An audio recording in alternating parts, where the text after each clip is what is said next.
He's asking like Cooley will touch 1,000 crore. Yeah. What is the figure in your head? मतलब एक तरफ India most bankable director तो दूसरी तरफ the living legend, जिसकी पिछली 600 करोड़ की कलेक्शन करने वाली फिल्म के रिलीज होने पे ऑफिसेज में हॉलीडे डिक्लेयर कर दिया जाता है। ऊपर से मिस्टर परफेक्शनिस्ट का टैग एंड गोल्ड स्मगलिंग जैसी extraordinary theme. So don't you think this is the perfect recipe for first Tamil film to cross 1000 crore? और भाई Coolie leads the IMDb list of most anticipated Indian film of the year, surpassing even big Bollywood titles. ऊपर से coolie की overseas deal Tamil cinema की अब तक की second highest deal है। आमिर खान का कैमियो 375 करोड़ का मैसिव बजट, मतलब रिटायरमेंट से पहले रजनी सर ने डिसाइड कर लिया था कि अब तमिल सिनेमा का झंडा 1000 करोड़ की चोटी पे गाड़ के ही आएंगे। लेकिन मुन्ना झुंड में तो सुअर आते हैं, शेर अकेला ही आता है कहने वाले रजनी सर के सामने इस बार सुअर नहीं बल्कि यंग टाइगर यानी कि जूनियर NTR खड़े और उनके साथ है उनके बराबर या इवन उनसे भी ज्यादा वर्ल्ड वाइड फैन फॉलोइंग वाले ऋतिक। और आपको बता दूं कि वॉर 2 ने अभी से नॉर्थ अमेरिका में बुकिंग ओपन होते ही $1 लाख का कलेक्शन करके ऐसा करने वाली फास्टेस्ट इंडियन फिल्म भी बन चुकी है। And as we all know कि जब भी क्लैश होता है तो यमराज फिल्म्स, मेरा मतलब YRF वाले किस हद तक चले जाते हैं। कई बार तो सामने वाली पार्टी सीधा कोर्ट में मिलती है। सन ऑफ सरदार वर्सेस जब तक है जान तो आपको याद ही होगा। तो इस बार भी कुछ वैसा ही हो रहा है। वॉर 2 वाले इंडिया के सारे IMAX स्क्रीन एक्वायर्ड करके बैठे हैं जिन पर सिर्फ और सिर्फ वॉर 2 ही आएगी। ऊपर से वॉर 2 एक सीक्वल फिल्म है जिसका एडवांटेज उनके पास अलग से है। अब ऐसा भी सुनने में आ रहा है कि कूली की प्लॉट ही रिवील कर दी गई है and Loki and Rajni sir की फीस को लेकर भी सवाल उठाए जा रहे हैं। ऐसे में यह सवाल काफी कॉमन हो जाता है कि क्या कूली 1000 करोड़ तो दूर की बात, रजनी सर की आज से 7 साल पहले आई 2.0 के 675 करोड़ के रिकॉर्ड को भी ब्रेक कर पाएगी। लेकिन मैं कहूंगा कि फिर भी कूली वॉर 2 पे भारी पड़ने वाली है और इस बात से वीडियो के एंड तक आप भी एग्री कर जाओगे। इसके अलावा ये भी जानेंगे कि कूली का प्रभास की सालार से कौन सा गहरा कनेक्शन है। तो कूली की गोल्डन घड़ी क्या दिखा पाएगी तमिल सिनेमा को 1000 करोड़ की शुभ घड़ी, या फिर वॉर 2 के पहाड़ से टकराकर कहानी होने वाली है काफी दुख भरी। अब देखो नाम नहीं लूंगा लेकिन हमारी फिल्म इंडस्ट्री के कुछ पोंगा पंडित्स के अकॉर्डिंग कूली तो उसी दिन क्लास में हार गई थी जब लोकेश ने बता दिया था कि ये फिल्म LCU यूनिवर्स का पार्ट नहीं होने वाली, क्योंकि वॉर 2 इंडिया के one of the prominent universe यानी कि स्पाई यूनिवर्स का पार्ट है। लेकिन आपको बता दूं कि लोकेश ने कूली का आइडिया LCU की ही सबसे बड़ी फिल्म यानी कि विक्रम, या यूं कहे कि LCU की ही ओरिजिन फिल्म कैथी से भी पहले आ गया था। और बरदराज राघवन के इंटरव्यू में लोकी ने कहा था कि 2015 में ही उन्होंने कूली की स्टोरी भी लिख डाली थी। 2019 में मास्टर डायरेक्ट करते टाइम पे रजनीकांत को इसकी स्टोरी सुना दी थी and Rajni sir was impressed with the idea. लेकिन बाद में रजनी सर की पॉलिटिकल इश्यूज और अनाथे वगैरह जैसी प्रायर कमिटमेंट की वजह से ये फिल्म डिलेड हो जाती है। और मुझे लगता है कि कहीं ना कहीं विक्रम जैसी फिल्म के बाद ही रजनीकांत को रियलाइज होता है कि भाई लोकेश ही तमिल सिनेमा के फ्यूचर है और उनके साथ जल्द से जल्द काम करना चाहिए। तो अगले कुछ पॉइंट से समझते हैं कि क्या कूली साउथ की दूसरी बड़ी फिल्में लाइक बाहुबली, RRR और इवन पुष्पा जैसी हाइप क्रिएट कर पाएगी।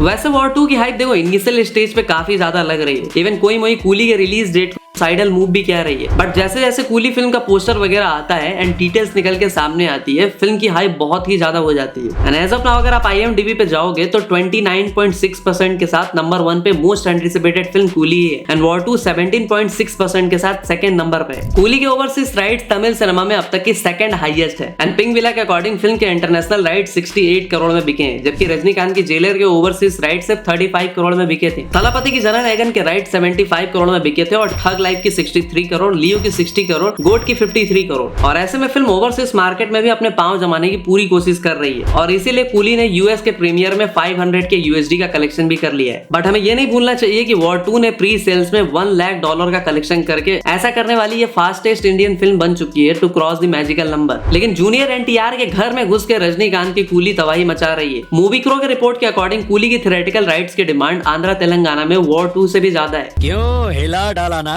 And at least 6-7 Telugu distributors vying to present Coolie in Telugu states. और आपको याद दिला दूं कि रजनीकांत की ही 2.0 जैसी फिल्म के राइट्स तेलुगु मार्केट में हाईएस्ट डब फिल्म में से भी एक रही थी। काफी लोगों का लेकिन ये भी कहना है कि नागार्जुना की वजह से भी तेलुगु स्टेट्स में कूली की हाइप ज्यादा है। इवन एक्स पे एक रैंडमली एक पोस्ट पे मैंने देखा था एंड दे हैव मेंशन्ड कि this theatre was closed for 2 months and will be reopening soon even after the release of War 2 trailer and they choose Coolie to release and kept banners of Coolie. मतलब भैया 2-2 महीने बाद अगर कोई थिएटर ओपन भी हो रही है तो वो कूली को प्रायोरिटी दे रही है। ऊपर से फिल्म की मार्केटिंग भी बड़ी ही यूनिक तरीके से की जा रही है। आपने नोटिस किया हो या नहीं लेकिन Amazon के साथ डील करके लोगों के घर कूली वाली पैकेजेस वाली बॉक्सेस आ रही है। I mean packages sent by Amazon India were wrapped with official poster of coolie. And आज के टाइम पे पब्लिक की भीड़ सबसे ज्यादा इन्हीं ई-कॉमर्स साइट्स पे होती है। ऐसे में सपोज करो कि आप ही कुछ ऑर्डर करते हो और आपको Amazon की वही पुरानी डब्बे वाली पैकिंग के बजाय इस तरह की यूनिक पैकिंग मिलती है तो भाई यूजुअल सी बात है कि आप भी नोटिस करोगे कि यार कौन सी फिल्म है। और आपको बता दूं कि ऐसा करने वाली कूली पहली फिल्म है। और फिल्म के म्यूजिक से याद है कि फिल्म के हाइप का एक और रीजन है अनिरुद्ध, और ये अनिरुद्ध लोकेश का 4th कोलैब भी हो रहा है, क्योंकि इससे पहले उन्होंने मास्टर, विक्रम, लियो तीनों में ही साथ काम किया है और तीनों ही हिट सुपर हिट्स रही हैं। लोकेश ने भी फिल्म की हाइप बढ़ाने के लिए ये भी बता दिया था कि इस फिल्म को IMAX सर्टिफाइड कैमरा से शूट किया गया है, एंड मैं कहूंगा कि this is the first time for any Tamil film. And one more thing, the digital D ageing technology would be employed for flashback sequences featuring a younger Rajinikanth. लेकिन फायदा ही क्या है जब वॉर 2 वालों ने इंडिया के सारे IMAX स्क्रीन एक्वायर कर रखे हैं, और वो भी भाई all 33 IMAX screen in the country for 3 weeks.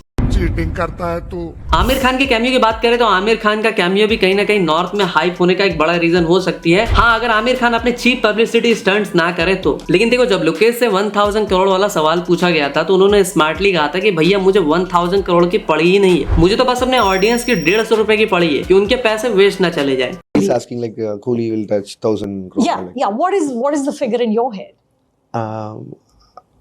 I don't want to. I can't guarantee this 1000 crores. No, of course But not. I can guarantee that one number, that is 150 rupees of everybody who's gonna come into theater.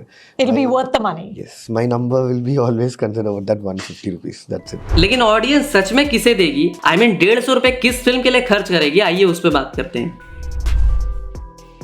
तो काफी सारे trade analyst and fans के anticipation को ध्यान में रखते हुए ये बात मुझे अच्छे समझ में आई कि Tamil Nadu and other south regions में Coolie gonna single handedly dominate due to several reasons, जिस पे हमने अभी बात करी। लेकिन सिर्फ साउथ मार्केट को लेकर चलने से 1000 करोड़ का नंबर तो अचीव नहीं होने वाला, वरना आज तक तमिल और मलयालम सिनेमा 1000 करोड़ की मूवी दे के बैठी होती। नीचे आप लिस्ट भी देख सकते हो, जिस भी साउथ फिल्म ने बॉक्स ऑफिस पे एक्स्ट्रा ऑर्डिनरी नंबर्स पोस्ट किए थे, सबकी हिंदी कलेक्शन फाड़ू थी। जैसे कि पुष्पा 2 सीधा 836 करोड़, बाहुबली 2 511 करोड़, KGF 2 434 करोड़। लेकिन हिंदी मार्केट पे कुंडली मार के बैठी है वॉर 2। और पता है, कूली और वॉर 2 के क्लैश को कुछ लोग सीधा डंकी और सालार क्लैश पार्ट 2 भी बता रहे हैं, और भाई रीजन भी काफी कन्विंसिंग दे रहे हैं। सालार में हीरो का नाम क्या था? देवा। फिल्म को मिला था A सर्टिफिकेट, और क्लैश भी हुआ था बॉलीवुड में सीधा SRK की फिल्म से। कूली में रजनी सर के कैरेक्टर का नाम क्या है? देवा। इस फिल्म को भी मिला है A सर्टिफिकेट, और अगेन बॉलीवुड की बड़ी फिल्म से हो रहा है क्लैश। एक सिमिलरिटी तो मैं भी बता सकता हूँ, सालार में प्रभास का ग्रे कैरेक्टर था, कूली में भी कुछ वैसा ही होने वाला है। अब ये तो होगी पैन इंडिया अपील की बात। अब बात करते हैं दोनों फिल्मों के जॉनर एंड सिनेमैटिक अपील को लेके।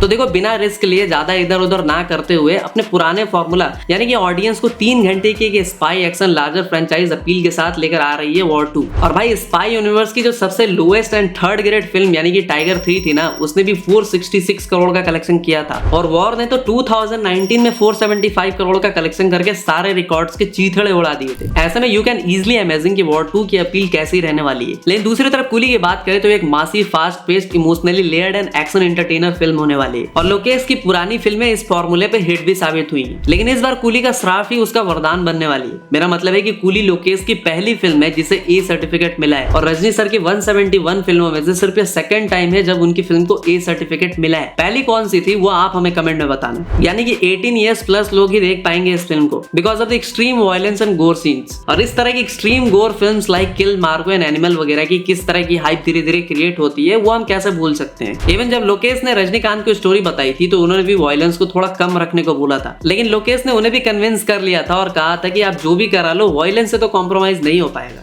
No compromise in violence. No compromise or violence. Okay. No compromise in violence. As violent as ever. Okay. It's gonna be a violent film. अब देखो, दोनों ही मास मसाला फिल्म तो है, लेकिन दोनों फिल्म की ऑडियंस और जॉनर काफी अलग है। ऊपर से इंटेंशनली और अनइंटेंशनली कूली फिल्म का प्लॉट भी ऑलमोस्ट रिवील कर दिया गया है। लेटरबॉक्स की पोस्ट के अकॉर्डिंग फिल्म की कहानी कुछ ऐसी होगी कि कूली में रजनी सर का कैरेक्टर माफिया बॉस का होगा, और ये गैंग काफी टाइम से एक्टिव भी नहीं होगी। देवा यानी कि रजनीकांत उसी गैंग को फिर से एक्टिव करने की ठानेगा। इवन भैया ये भी मेंशन्ड है कि revolves around an aging gold smuggler named Deva who uses stolen technology hidden in the vintage gold watches to reunite his old gang and rebuild his criminal empire. This film explores themes of revenge, ambition, and the manipulation of time as Deva plans a spiral into a new underworld fueled by crime and greed. यानी एक ऐसे शख्स की कहानी जो अपने past को सुधारना चाहता है और ऐसा करने के लिए वो अपने प्रेजेंट को ठीक करना चाहता है। आपने भी नोटिस किया होगा कि गोल्डन घड़ी पर सबसे ज्यादा फोकस है, बाकी सारी चीजें ब्लैक एंड व्हाइट है। मतलब यार, इतना कुछ रिवील करने की क्या ही जरूरत थी। तो वीडियो के आखिर में बात करते हैं बॉक्स ऑफिस पुल की।